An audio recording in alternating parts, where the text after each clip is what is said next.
인생은 수많은 위기로 엮여져 있어요. 위기를 만나지 않는 인생이란 없습니다. 그래서 오늘 족장 중에 하나인 야곱의 이야기를 하는 이유는 야곱이 유명해서가 아니라 야곱의 이야기가 우리들의 이야기를 대변해 주고 있기 때문에 야곱을 이야기하는 거예요. 제 이야기를 가지고 이야기해봐야 몇 사람만 알아듣지만 야곱을 가지고 얘기하면 전 세계 사람들이 다 알아듣기 때문에 야곱을 이야기하는 것입니다. 야곱이 살아온 생애를 통해서 우리의 삶을 반추해 볼 수 있는 거지요. 오늘 창세기 32장까지 읽을 때에 야곱이 크게 세 가지 위기를 만납니다. 32장 이후에도 또 만나는데요. 이게 오늘 우리들의 위기랑 비슷해요. 첫 번째는 형의 복을 빼앗습니다. 그런데 남의 것을 빼앗으면 유형의 것을 빼앗든 무형의 것을 빼앗든 미움을 받게 되어 있어요. 그래서 결국은 형제 간의 큰 싸움이 일어나기 직전에 어머니의 도움을 받아서 야반 도주를 합니다. 내뺀다 이 말이에요. 그래서 어머니가 소개한 곳이 외삼촌의 집으로 가라. 야곱의 집은 이삭의 집, 아버지의 집은 브엘세바라고 팔레스타인 지역의 남쪽 지역에 있고, 지금 야곱이 가려고 하는 곳은 하란이라 북방 끝에 있습니다. 거리로 말하면 아마 부산에서 신의주 넘어서 단둥으로 넘어가는 그 정도 1000km 이상의 먼 거리를 가야 하는 거지요. 그런데 아무것도 가지지 아니한 이 야곱이었기 때문에 이때의 두려움은 무엇이었느냐 하면 앞으로 어떻게 살까? 내 인생은 어떻게 될까? 이런 두려움을 가져요. 우리 현지성 군 이번에 제대했어요? 제대하고 나왔군요. 군대를 딱 갈 때도 아마 이런 위기감을 느껴요. 내가 군대 가서 어떻게 잘 버티어낼 수 있을까? 해직을 당하는 사람들, 내가 과연 이 거친 황야에서 잘 살아낼 수 있을까? 사업을 접어본 사람들, 혼자밖에 자기를 도울 수밖에 없는 그런 입장에 처하게 되면 이런 위기를 느끼게 되지요. 그러다가 무사히 외삼촌의 집 라반의 집에서 기거를 하면서 조금씩 안정을 찾아가는데 그 다음에 위기가 왔습니다. 그 위기가 무엇이냐면 아무리 노력해도 수고해도 재산을 모을 수가 없는 것입니다. 경제적인 위기입니다. 날마다 빚을 져야 해요. 그래서 자기 집을 세울 수가 없어요. 결혼은 했는데 자식은 낳았는데 오늘날로 말하면 학교를 보낼 수도 유치원을 보낼 수도 피아노 교습을 보낼 수도 태권도 도장도 못 보내고 남는 돈이 있어야지. 쓸만한 돈이 있어야지. 겨우 세 끼 먹고 살면 세 끼 먹고 살기에 급급한 재정적 형편밖에 되지 아니하니까 야곱이 소리를 지릅니다. 나는 도대체 언제 내 집을 세울 수 있을까?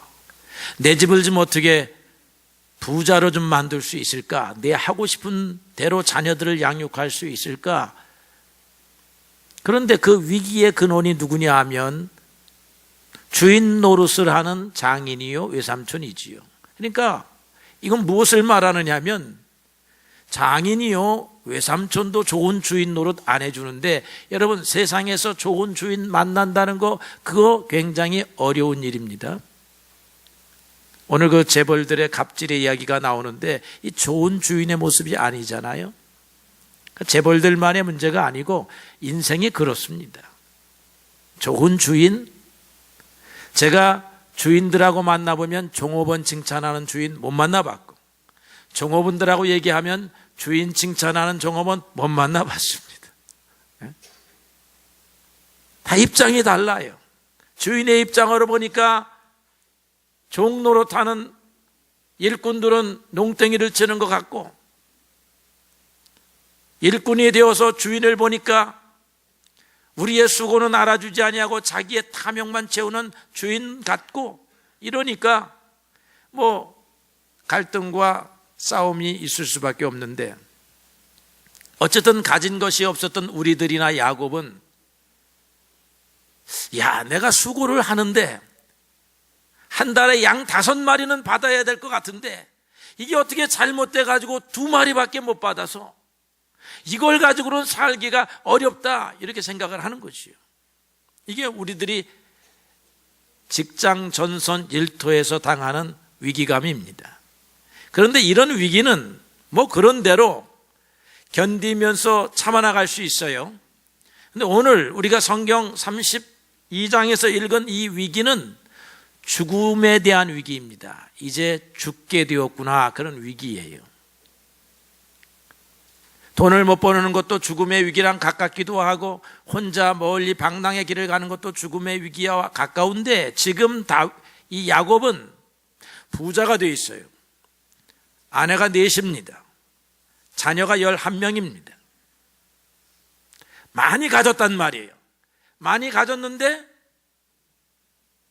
군사 400명을 데리고 오는 형을 만나야 하는데, 이 형하고는 구원의 감정이 있어가지고 풀어지지 않았기 때문에 이 형이 자기를 치러 죽이러 올지도 모른다, 그렇게 오는 것과 같기 때문에 이제는 이 재산이 무슨 소용이며 이 부요가 무슨 소용이냐 하는 두려움, 위기를 갖게 된 것입니다.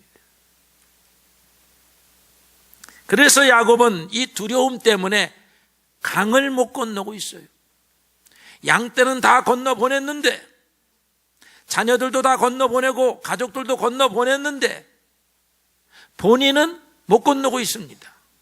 건너면 죽는다 하는 생각이 들어오는 거지요. 야곱은 원래 꾀쟁이이기 때문에 이 형을 만날 때에 여러 가지 지혜로운 준비를 했습니다. 고향 땅으로 돌아가는 한 안 만날 수가 없는 게 이 에서 형입니다. 어떻게 만나야 하느냐? 그래서 먼저 사신을 보내요. 형님, 제가 돌아옵니다. 그러니까 에서가 우리 동생이 돌아와? 그럼 내가 가서 마중 나가야지. 그냥 보통 마중 나갈 게 아니라 대대적으로 환영해야 되겠구나 하고, 그날따라 자기의 목동들을 다 쉬게 하고 다 불러 모읍니다. 군사가 400명입니다. 그거를 야곱의 사신으로 왔던 종이 야곱에게 가서 알려줍니다. 가서 전달했습니다. 그랬더니 형님이 뭐라 하시든 형님이 마중하러 오겠답니다. 그래, 좋은 소식이로구나. 그런데 400명의 목동들과 함께 말 타고 옵니다. 여기에서 야곱이 가슴이 탁 무너지는 것입니다. 이야, 벌써 20년이 지났는데, 시간이 20년이 지났습니다. 20년이 지났는데 저 형이 그때 나를 죽일 듯이 추격하던 그 마음을 지금도 갖고 있구나. 그렇지 않고서야 400명이나 데리고 오겠는가. 이 생각이 들어오니까 발걸음이 떨어지지를 않는 것입니다.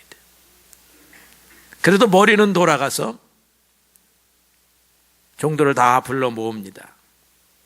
내 재산을 둘로 나눠라. 재산을 보니까요, 양도 있고 소도 있고 낙타도 있고 당나귀도 있고 염소도 있고 그렇습니다. 다 나눠요. 그래 놓고 1군, 2군 이렇게 나누어 움직입니다. 혹시 그 400명의 군사와 함께 한 대를 쳐가지고 빼앗기면 다른 것을 가지고 도망을 가겠다라고 생각을 하고, 그 다음에 앞서 보내는 것 가운데 더 앞서서 선물을 보냅니다. 선물을 보내는데요, 보니까 암염소가 200마리, 수염소가 20마리, 암양이 200마리, 순양이 200마리, 암소가 40마리, 황소가 10마리, 암나귀가 20마리, 새끼나귀가 10마리, 암낙타가 30마리, 그 다음에 나오지는 않았는데 새끼 낙타들 이렇게 기록되어 있어요. 1000마리나 되는 엄청난 선물을 준비하는데, 이것도 그냥 준비하는 것이 아니라 제일 먼저 염소떼를 먼저 보내고 너가 먼저 가라. 에서가 만나면 이것이 무엇이냐 그러면 동생이 형님께 드리는 선물입니다. 그래? 그러면 조금 누그러질까? 그 다음에는 금방 빨리 양떼를 몰고 가는 목동에 가서 대기해라. 그러면 또 양떼를 두 번째 만납니다. 이게 뭐냐 그러면 우리 주인 야곱이 형님께 드리는 선물입니다. 세 번째는 암소떼가 갑니다. 네 번째는 암나귀떼가 갑니다. 다섯 번째는 낙타떼가 갑니다. 이렇게 해서 감정을 누그러뜨리게 되면 형이 혹시 마음이 풀어질까 생각했죠. 대단한 지혜입니다. 선물은 사람의 마음을 녹이는 것입니다. 그런데도 못 가요. 그런데도 못 가. 이 두려움은 어쩔 수가 없는 거예요. 이 두려움에 사로잡힌 사람들한테 여러분 가서 뭘 그렇게 두려워해? 여러분 아무리 말해도 한 번 들어온 두려움은 하나님이 해결하지 아니하면 이게 해결이 안 되는 두려움이다 이 말이죠. 그래서 어떻게 할까? 안절부절 우왕좌왕 할 때에 어떤 사람이, 신비로운 사람이 나타나서 야곱을 잡는 거야. 그래서 거기서 씨름이 벌어지게 됩니다. 그래서 야곱은 갑자기 세상 근심으로 가득하다가 신비로운 사건 속으로 이렇게 빨려 들어가는데요. 오늘 본문에서는 어떤 사람이 날이 새도록 야곱과 씨름했다 이렇게 24절에 기록해 주고 있습니다. 이렇게 표현된, 어찌 보면 비유적으로 말씀된 신비로운 사건은 기도에 대한 영적인 표현이라 그렇게 말할 수 있습니다. 그러니까 위기는 나의 꾀로 해결되는 것이 아니고 내 지혜로 해결되는 것이 아니고 하나님 앞에 기도할 때 해결되는 것이다 라고 하는 것을 강력하게 시사하고 있습니다. 처음에는 야곱에게 알려지지 않았습니다. 씨름 상대가 누구인지 몰랐는데 씨름이 다 끝나고 난 다음에 알고 보니 그분이 바로 하나님이셨다 이 말이죠. 그래서 내가 하나님을 대면하여 보았다라고 야곱이 고백합니다. 야곱은 하나님과 씨름을 했다라고 하는 것입니다. 여기서 우리는 두 가지 중요한 교훈을 배우게 되는데요. 첫째는 우리의 기도는 하나님과 씨름하는 것이다. 기도는 씨름이라 이 말이죠. 씨름은 쉬운 것이 아닙니다. 두려움의 날에, 환난의 날에 기도해야 하는 것입니다. 하나님과 씨름해야 하는 것입니다. 환난 날에 나를 부르라 내가 너를 건지리니 네가 나를 영화롭게 하리로다 했습니다.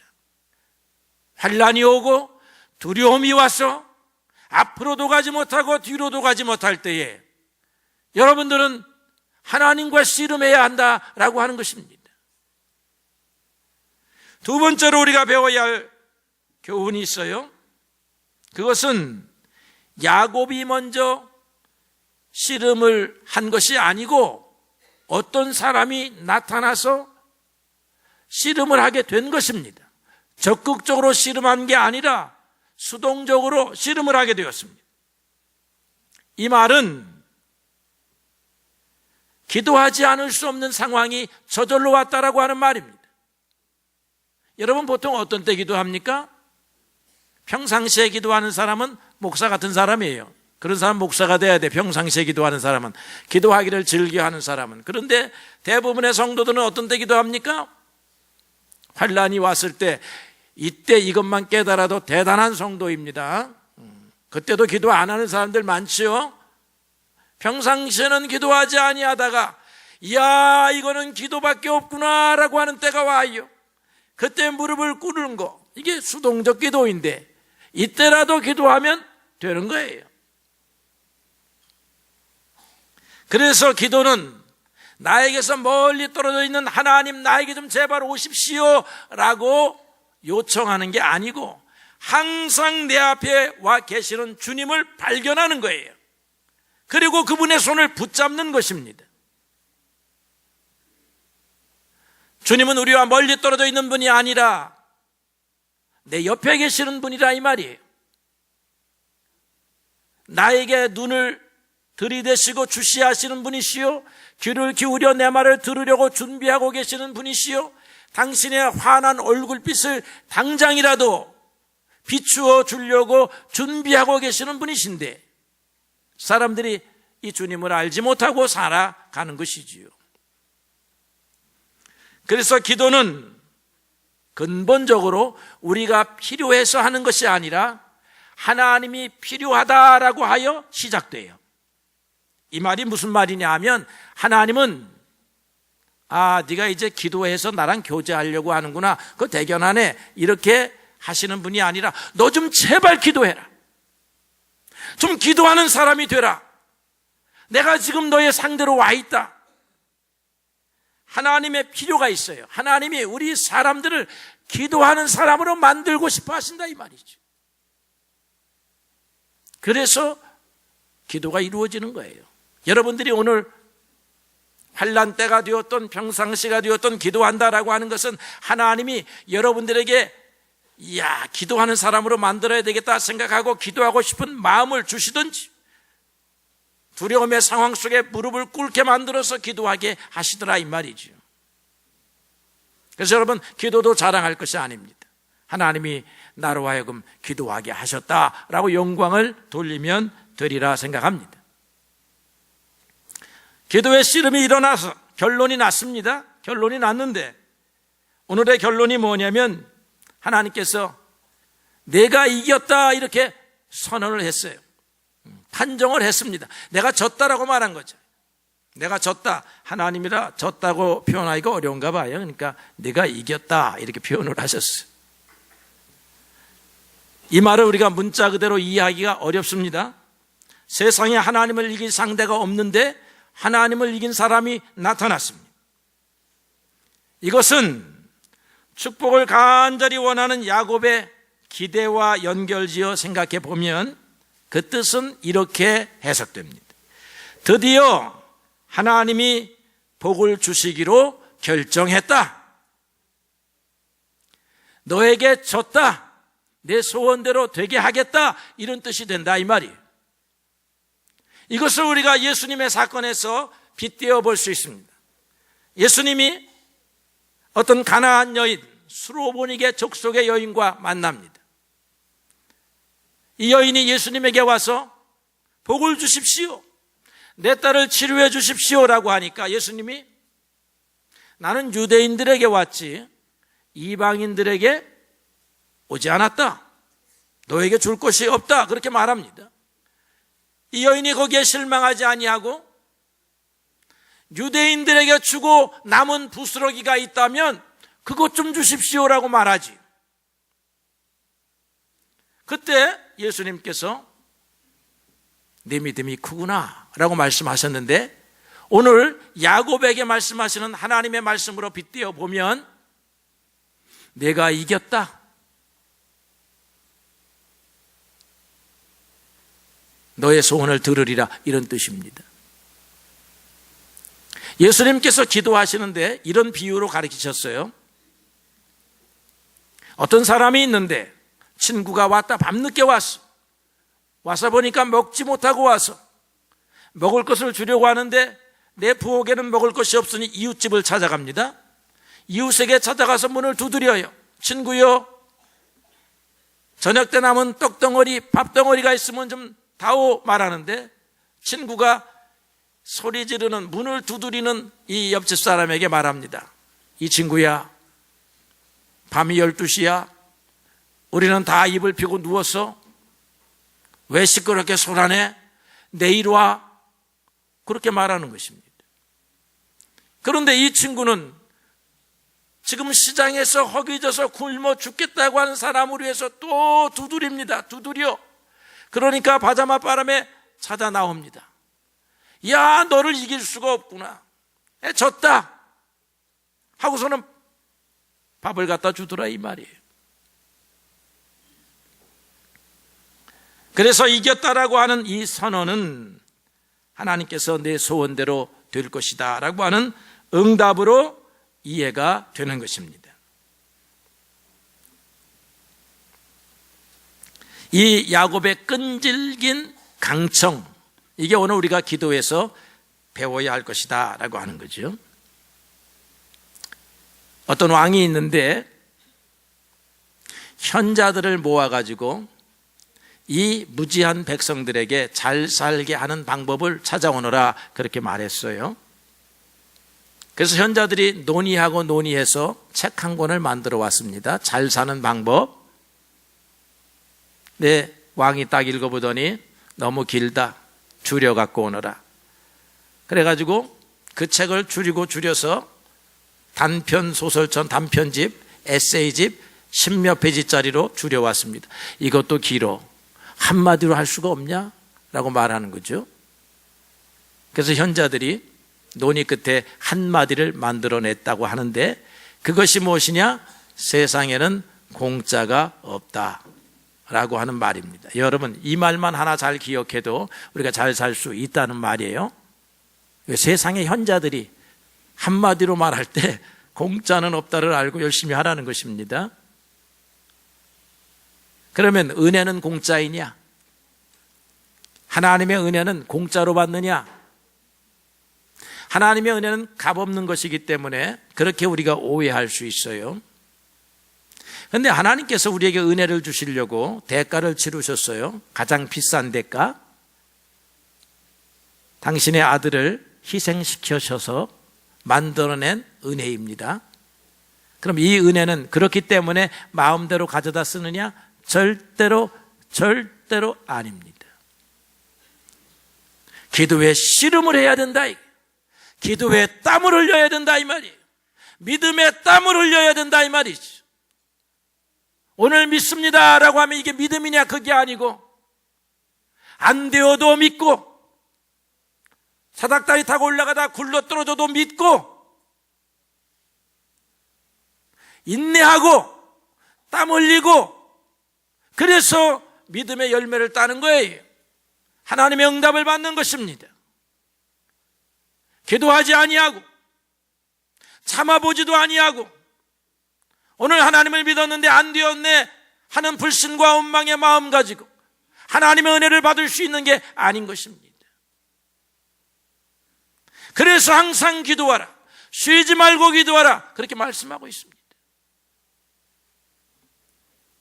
하나님의 응답이 하나님을 이기는 것이다 이 말이지. 하나님께서 야곱에게 복을 주셨다는 건데, 그 복이 무엇이냐? 이름을 바꿔라. 이름을 바꾸어 주었습니다. 이름을 바꾸는 게 복이에요. 여러분, 복 중에 복이 오늘 성경에 나타났을 때 이름을 바꾸는 것입니다. 어떻게 바뀌었습니까? 야곱에서 이스라엘로 바꾸었어요. 여러분, 우리가 하나님 앞에 기도할 때 이런 문제 해결해 주세요, 이런 문제 해결해 주세요 하는 것은 마치 고아원에 있는 고아가 이번에 생일이 되었으니, 크리스마스가 되었으니 장난감이 필요합니다, 인형이 필요합니다 라고 요구하는 것과 같습니다. 그래서 어떤 고아원에 갔는데 이 사람이 장난감을 10개밖에 가져가지 못했어. 그런데 고아원은 11명의 소년소녀가 있는 거예요. 장난감을 풀어놓으니까 너도 나도 아규다 등물해가지고 하나씩 다 가지고 갑니다. 힘이 약하고 한 소녀가 장난감을 차지하지 못했어. 웁니다. 뒤돌아갑니다. 그 모습이 처량합니다. 선물을 가지고 온 사람이 얘야 이리 오너라 그렇게 말합니다. 그리고는 너는 나를 따라가자. 그리고는 그 소녀를 양녀로 삼습니다. 여러분, 우리가 하나님 앞에 기도할 때 받을 수 있는 것은요, 하나하나 장난감 선물 받는 것과 같은 것이라고 하면, 하나님을 아버지로 두면 하나님의 후사가 됩니다. 하나님의 것이 우리의 것이 됩니다. 그래서 우리가 하나님의 자녀가 되는 게 중요한 거예요. 하나님의 자녀가 되는 게 복입니다. 하나님과 관계없는 낯선 이방인, 그러다가 물 한 잔 얻어먹는 나그네로 하나님을 만나면 물 한 잔의 복을 받지만, 하나님의 자녀가 되면 그 주인의 우물이 내 우물이 되는 것과 동일한 것입니다. 그래서 야곱에게, 그래, 내 형 에서를 만날 때 내가 도와줄 테니까 염려하지 말고 가라. 천군을 붙여주랴, 천사를 붙여주랴, 10명을 붙여주랴, 100명을 붙여주랴, 이렇게 응답하지 아니하시고 이름을 좀 바꿔, 그러면 그게 복이다라고 했습니다. 이름이 바뀌는 게 뭐냐? 야곱은 무슨 이름입니까? 야곱은 속이다, 그런 뜻을 갖습니다. 밀어낸다, 그런 뜻입니다. 제치고 내가 앞장선다, 그게 야곱의 이름이 갖는 뜻입니다. 야곱은 지금까지 그렇게 살았습니다. 형하고도 경쟁하고 장인하고도 경쟁하고 이웃하고도 경쟁해야 했습니다. 남을 밀어내야 했습니다. 그러다 보니까 속이는 꾀까지 동원해야 하는 것입니다. 그렇게 해서 승리하니까 여러분, 오늘 그 에서를 만날 때에 죽을지도 모르겠다라고 하는 이런 결과가 나타나는 것입니다. 또 속이고 경쟁하고 뺏고 치열한 속에서 살다 보니까 자기보다 한 수 위인 라반을 만나가지고 아무리 노력하고 애쓰고 수고하고 라반은 부자가 되어도 자기에게 돌아오는 몫은 동일한 것입니다. 그런데 돌아오는 몫이 자기 식구들을 먹여 살릴 수 없을 정도입니다. 자기 꾀로 살았더니 남을 속여야 했고, 자기 꾀로 살았더니 다른 사람에게서 속임을 받고 하는 것이 우리 인생인데, 오늘 하나님께서 내 이름을 바꾸라 하는 말은 하나님 나를 다스려 주시옵소서. 이스라엘이라고 하는 말이 하나님 나를 다스리시옵소서, 나를 꽉 붙잡아 주시옵소서, 그런 뜻입니다. 그러면 이게 하나님을 이기는 것이 되는 거예요. 왜? 하나님의 마음을 득하는, 얻는 방법이기 때문에 그런 것입니다. 하나님의 마음을 얻는 방법, 그래서 하나님이 내가 이겼다라고 하는 응답을 들으려고 하면 하나님 나를 좀 붙잡아 주세요, 하나님이 나를 좀 다스려 주세요 라고 하는 사람이 되어야 된다는 것입니다. 이름이 바뀌었다고 하는 것은 삶의 철학과 자세가 바뀌었다라고 하는 것을 가르쳐주고 있습니다. 하나님 앞에 기도하는 사람들, 한 가지 예화를 제가 들어볼게요. 옛날 일인데, 우리 와이프가 미국에서 한국으로 혼자 비행기 타고 이렇게 나오게 되었습니다. 목회자의 삶이라는 게 그렇게 넉넉하지 아니하니까 한국에 1년에 한 번 갔고 2년에 한 번 가게 하고 이렇게 가고, 그 다음에 이코노믹 제3등석을 타게 해야 하고, 3등석을 타게 해도 그것도 돈을 좀 아끼는 방법이 있다고 하면 원스톱을 해야 돼요. 저쪽 샌프란시스코라든가 알래스카라든가 뭐 시카고 같은 데서 한번 쓰고 가는 비행기를 타면 또 좀 싸지고 그럽니다. 그렇게 해가지고 비행기를 타고 가는데, 한국행 비행기를 타는데, LA인가 샌프란시스코에서 갈아타고 가는데, 우리 와이프가 먼저 자리에 딱 앉았습니다. 자기의 지정석에 가서 앉았는데 어떤 사람이 막 불이 나게 오더니 우리 와이프 앞에 딱 서면서 이거 내 자리입니다 그러더라는 거예요. 그래서 이렇게 서로 맞춰봤어요. 이건 내 자리인데요. 아, 내 자리라니까. 이 아줌마 이상하네, 빨리 일어나요. 이 우락부락하게 생긴 남자가 막 그냥 빨리 일어나라고 막 하는데 우리 와이프가 겁이 많아요. 그러니까 일어났습니다. 일어나서 자리를 빼앗기고 어떻게 할까 모르는데 그때 누가 와요? 승무원이 오지, 여자 승무원이. 무슨 일입니까? 이 자리가 이 남자 선생님이 제 자리와 똑같다고 하는데요 라고 하니까 승무원이 이렇게 맞춰보고 나니까 똑같은 자리야. 이 발권을 한 자리에 두 사람을 발권을 한 거야. 자, 그러면 승무원이 어떻게 합니까? 당신 내리시오. 이렇게 못하는 것입니다. 아, 그러세요? 저를 따라오세요. 다른 자리를 드리겠습니다. 그래서 비즈니스 자리, 여러분 비즈니스 자리 난 구경도 못 해가지고 몰라요. 우리 와이프만 가봤어. 비즈니스 자리를 가는데 그렇게 묻더라 합니다. 비즈니스 자리도 괜찮겠어요?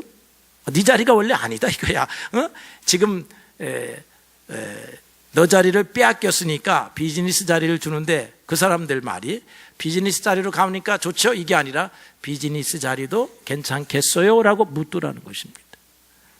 이 3등석 탔다가 비즈니스로 올라가서 편하게 왔다는 거지요. 이게 하나님의 역사 같아요. 우격다짐으로 내 자리니까 빨리 일어나셔 하고 앉은 사람은 3등석에 앉아갔지만 그냥 빼앗겨가지고 어찌할 줄을 모르는 이 사람은 더 좋은 자리로 가서 왔다는 거예요. 이게 하나님의 역사라고 하는 것입니다. 여러분 무조건 뺏으려고 하고 무조건 이기려고 하고 그러면 뭐 이렇게 가질 게 많지 않아요. 그런데 좀 어리버리하지만 기도하는 사람, 그래서 다른 사람하고 맞대거리에서 못 싸워 잘. 그래서 한쪽으로 밀려났는데 하나님이 함께 하시니까 더 좋은 자리를 예비되었더라, 이런 말이지. 그러니까 비행기 탈 때 기도했다는 겁니다. 하나님 이번 한국행 비행기에 잘 갔다가 올 수 있도록 갈 때부터 올 때까지 어떻게 해요? 지켜주세요. 기도하잖아요. 우리가 기도하고 보내잖아요. 기도하니까 더 좋은 일이 일어난 거지요. 우리가 이렇게 살아야 합니다. 하나님 우리를 인도해 주세요 라고 살아가는 사람들, 이런 사람들은 하나님이 신비한 방법으로 인도하세요. 이렇게 한번 하나님의 인도를 받고 나면 두려움과 싸울 수 있지 않겠습니까? 두려움을 싸워서 이길 수 있는 능력을 갖지 않겠습니까? 사람의 꾀로는 두려움이 없어지지 않지만 하나님이 우리와 함께 하시면 두려움을 넘어서서 어떻게 돼요? 승리하는 은혜를 얻게 되는 거죠. 그래서 에서를 만나고 났더니 와, 두려웠던 그 형이 얼마나 친절한 형으로 바뀌어져 있는지 얼싸안고 껴안고 그럽니다. 선물을 줄 필요가 없었던 사람이 되어 있어요. 에서도 이미 부자가 되어 있습니다. 야, 이 선물 안 받아도 된다. 문제는 하나님이 푸십니다. 위기는 하나님께서 건지십니다. 여러분들은 하나님 나를 다스려 주시옵소서, 기도하는 사람, 하나님을 바라보는 사람 되라라고 하는 것이 오늘 주님의 교훈입니다. 그것이 너희가 나를 이기는 방법이다, 내 마음을 얻는 방법이다라고 가르쳐 주십니다. 여러분, 하나님의 마음을 얻고 사시는 여러분들이 되시기를 주님의 이름으로 축복합니다.